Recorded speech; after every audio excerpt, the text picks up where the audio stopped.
Hey Mike, Autumn Williams has recently done a video blog that stirred up a little bit of controversy in the Bigfoot community. Do you have any thoughts on that?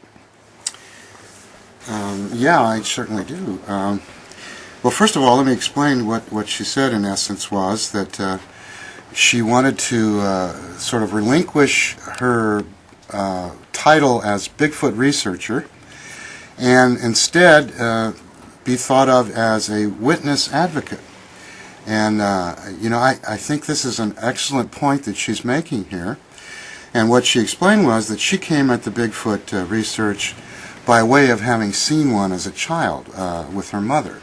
So she had this actual, visual stimulus that led her to believe or to feel pretty darn sure that these things exist. And so she went about attempting to further prove that to herself and maybe try and prove that to others as well. And that's what I think she means by a researcher being someone who is trying to document some kind of evidentiary material that will convince others that these things exist. And of course, most of us who are in the Bigfoot community, per se, have been attempting to do that in one way or another to document the actual existence of these animals. And I don't think, I think Autumn probably still is interested in that to a degree, but apparently she's saying that from her own personal point of view, she knows. And as she pointed out, anybody else who's actually seen one of these things with their own eyes knows that they exist, and they don't need to have that documented. What they want to know now is who are these Sasquatch people? What do they do? How do they act? Can I communicate with them?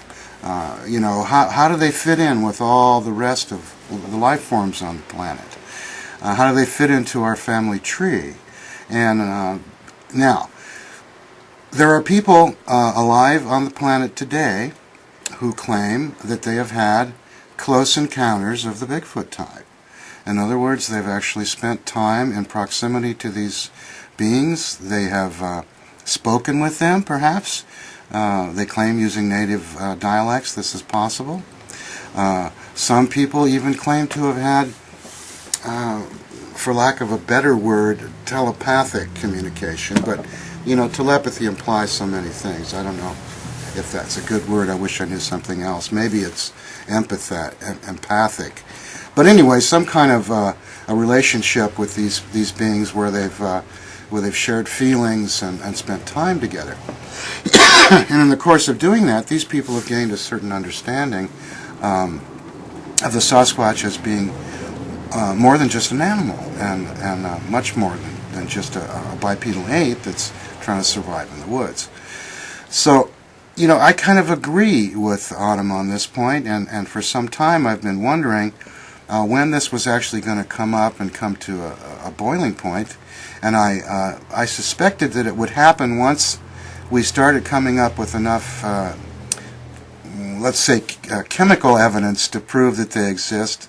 For example, if we were to establish that there is DNA that's been gathered in various places that seems to relate to one another in terms of the samples that were tested and the sequencing, that is unknown primate of some sort and somehow closely related to us, that more people would buy into this, and then we'd have to start thinking in terms of, well, how are we going to get to know these things? Are we going to run out there, 6 or 8 to 30 people with camo gear on and nets and guns, tranquilizer guns maybe or whatever, and we're going to bring these things down, lasso them and haul them in, and then study them and then set them free?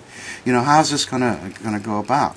Well, I myself thought many years ago, when I first started studying this seriously back in the 60s, when I was old enough to do anything about it, because I was in high school in the 60s, and these things were very popular then. Even just before Patterson shot the film, there was a whole flash of interest in the San Francisco Bay Area here, in the man animals, they called them back then.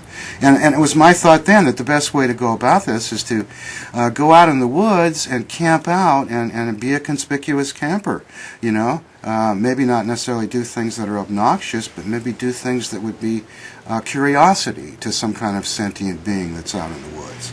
And I figured the best way to have a Bigfoot event would be to just go out in the woods and let them find you. And I think a lot of people still agree with that to this day. More people are using that as a concept. Now, another way to look at that would be habituation. In other words, go to a certain place, have food there to offer, some kind of an attraction or some curiosity, get the Bigfoot to come and visit with you on a regular basis until you can actually make some kind of a connection. And of course we compare that to the work of Jane Goodall and Diane Fossey. Now Goodall, it took her several years before she could actually get up close to the chimpanzees. The rest of that time she was just on the fringes, and they would just have occasional glimpses of each other. So I think that that's the way the Bigfoot thing is best going to proceed at this point, is with that sort of methodology. So I agree. It should be more about habituation, figuring out how we can attract these things to us, and try and make some kind of communication with them that is non-intrusive and non-predatory. Yeah, 3 cheers for autumn. Let's make people start thinking about some of this side of the issue here.